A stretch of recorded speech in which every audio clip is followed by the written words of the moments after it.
Kan tuduhan fitnah-fitnah dari Roy Suryo CS ini yang tidak mempunyai bukti ataupun dasar-dasar hukum, memfitnah orang, mencemarkan nama baik-baik orang, saya meyakini bahwa mereka akan terjerat sendiri dengan apa yang mereka lakukan selama ini. Jadi apa yang kamu tabur. Akan kamu tuai. Mulutmu adalah harimaumu, gitu loh. Nah ini jika abang berkenan ini, abang kan baru melakukan perjalanan jauh dari Solo ini ya. Oh ya pasti tahu lah, abang pasti ada urusan di sana ya. Ya sempat saya kemarin ada resepsi ajudannya Mas Gibran, kebetulan sempat bertemu Pak Jokowi.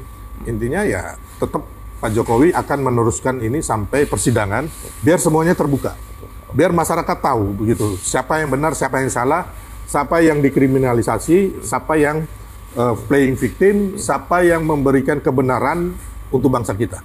Berarti kali ini apakah terlihat ketegasan ketika abang bertemu langsung, ketegasan secara ekspresi dari Pak Jokowi bahwa Pak Jokowi akan benar-benar memberi pelajaran gitu?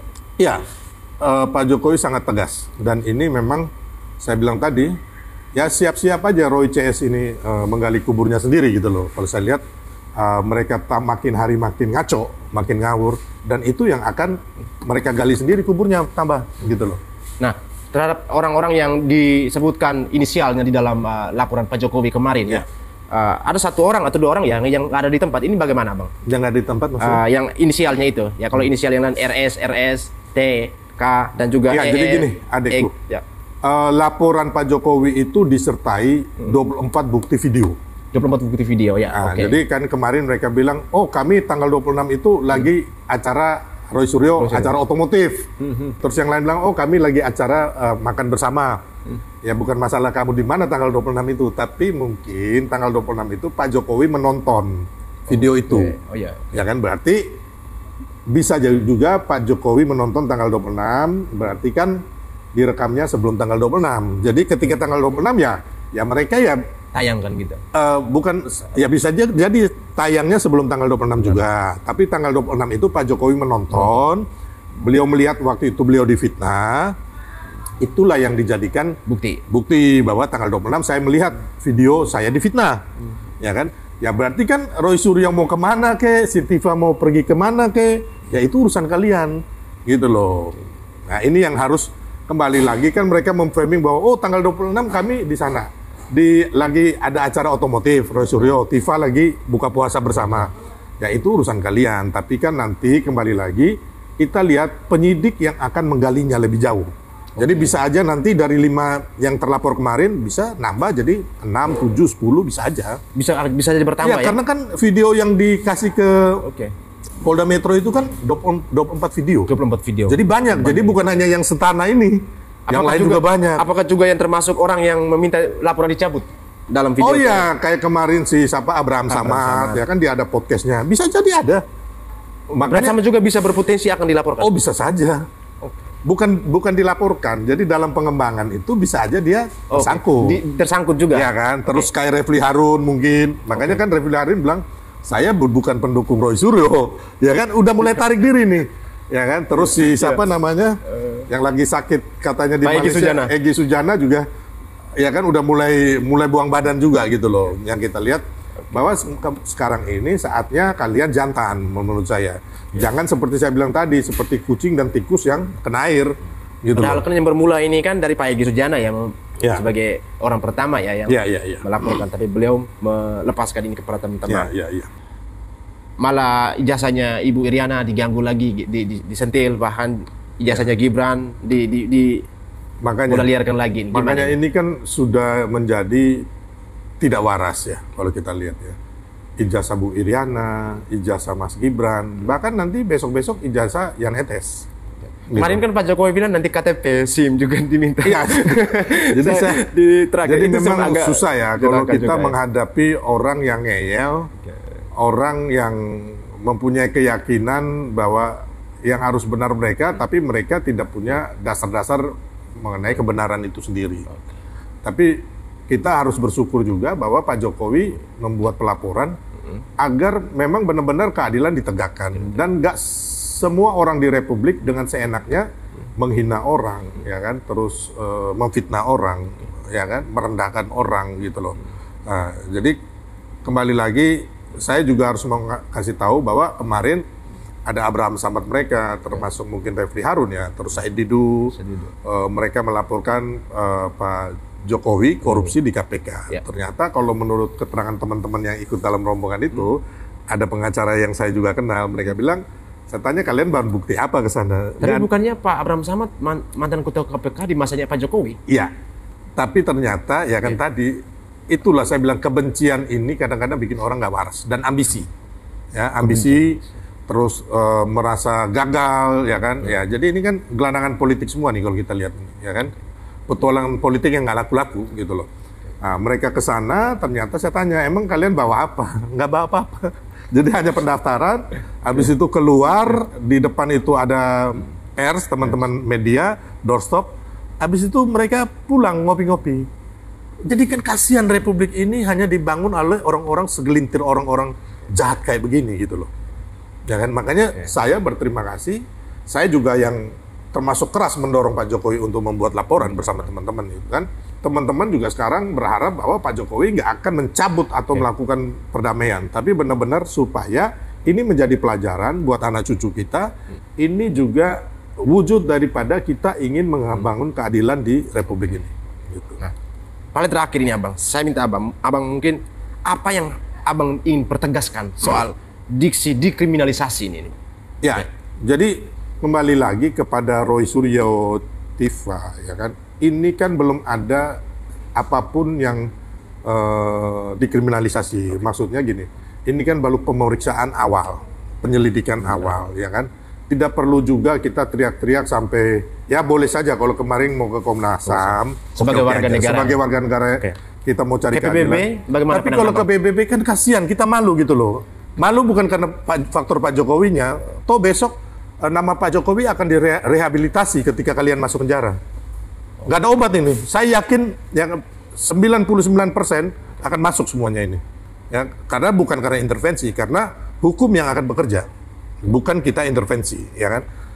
Di sini kita akan melihat bahwa dunia internasional akan melihat kekonyolan, kengawuran, ya kan? Daripada orang-orang yang Roy CS sama Tiva ini, gitu loh, konyol gitu loh, ya kan? Apanya, dan juga kan masa PBB mau ngurus yang beginian, gitu loh.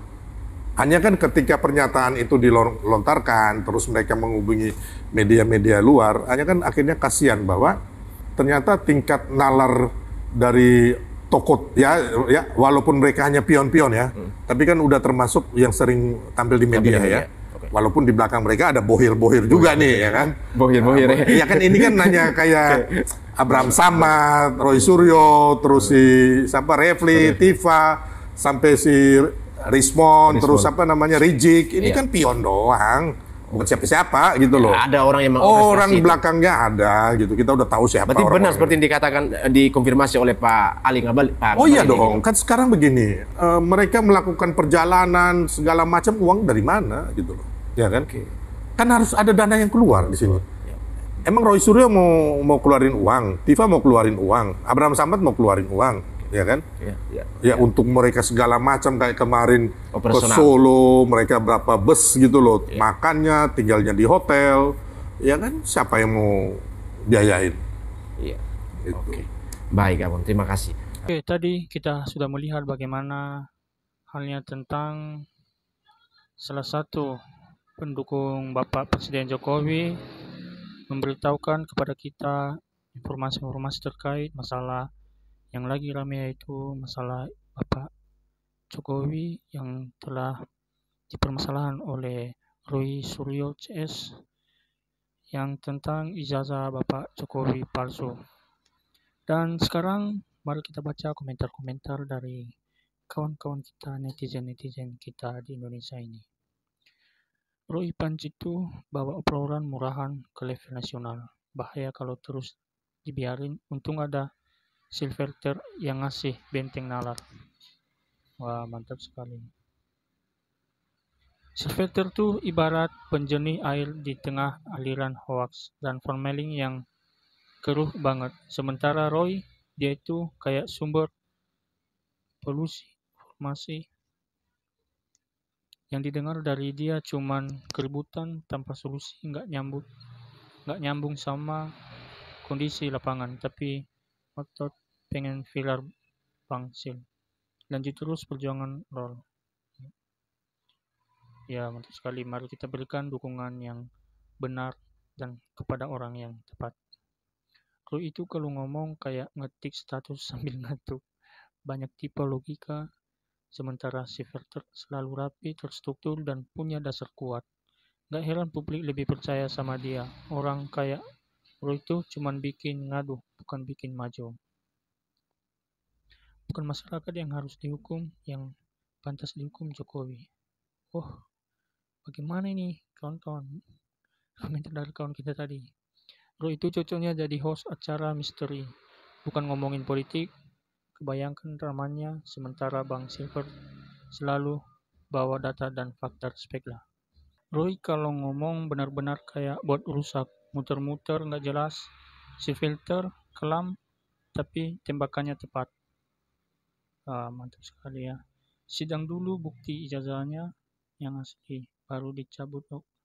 Belum minta dimediasi, kenapa takut ijazah palsunya ketahuan palsunya. Wah, ternyata dia juga kawan-kawan kita yang percaya bahwa sebenarnya itu ijazah Jokowi ijazah palsu, dan itu tidak masalah. Itu adalah pendapat setiap masing-masing kewarganegaraan Indonesia. Yang panik itu kelemperan ternaknya Mulyono, karena kalau sampai kebongkar ijazah palsu, auto pindah kandang. Udah kandang aja nih ya. Kualitas orang tamatan kampus hukum. Tak juga geng Solo habis dengan sendirinya. Itu omong kosong, aku gak percaya. Wah, tunjukkan aslinya. Ijazah biar aku tahu. Muter-muter. Roy cocok jadi karakter di sinetron hoax. Sylvester cocok jadi tokoh utama di dokumenter kebangsaan. Hati-hati Pak Jokowi, nanti akan ada geger besar. Harusnya negarawan gak bersikap begitu. Selamatkan negeri ini, kok malah dihancurkan. Kalau hoax itu penyakit, Sylvester itu vaksinnya. Roy dan gengnya itu virus yang harus di karantina.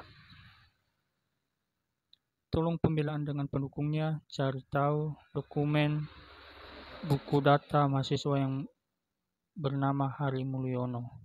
Jadi adik iparnya Jokowi yang katanya alumni UGM 1985.